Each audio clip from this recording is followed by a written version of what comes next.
Praise the lord. దేవుని యొక్క శక్తి కలిగిన నామానికి మహిమ కలుగును గాక. ఈరోజు దేవుని యొక్క వాగ్దానము యెహోషువ గ్రంథము 3వ అధ్యాయము 11వ వచనము.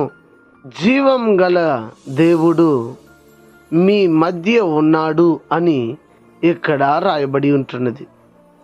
ఈ మాటను సాక్షాత్తు యెహోషువ ఇజ్రాయేలు ప్రజలని చూచి అంటున్నాడు.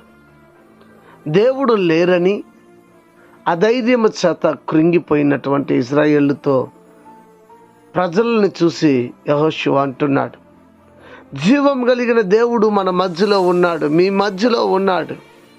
మీరు భయపడద్దు, శత్రువుని చూసి భయపడద్దు, మరి ఉన్నటువంటి పరిస్థితిని చూసి భయపడద్దు. ఎందుకంటే మన దేవుడు సజీవుడు గనుక ఆ సజీవుడైన దేవుడు మన మధ్యలో ఉండి మనతో ఉండి గొప్ప కార్యములను చేసి అద్భుత కార్యములను చేసి నడిపిస్తాడని అక్కడ చెప్పాడు.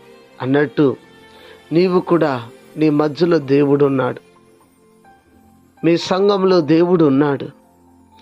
నీవు ప్రార్థన చేసేటప్పుడల్లా దేవుడు నీతో ఉన్నాడు గనుక అధైర్యపడక ధైర్యం తెచ్చుకొని మీ మధ్యలో ఉన్న దేవుణ్ణి, మన మధ్యలో ఉన్న దేవుణ్ణి మనసార స్తోత్రిద్దాం.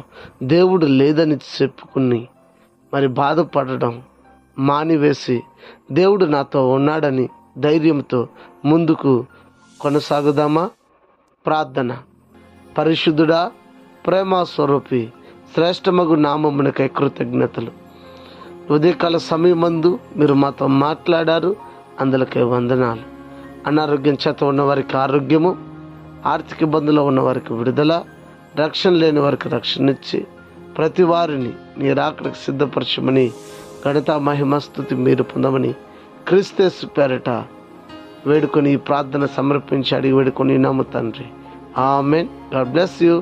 దేవుడు మిమ్మల్ని దీవించి ఆశీర్వదించును గాక. ఆమెన్.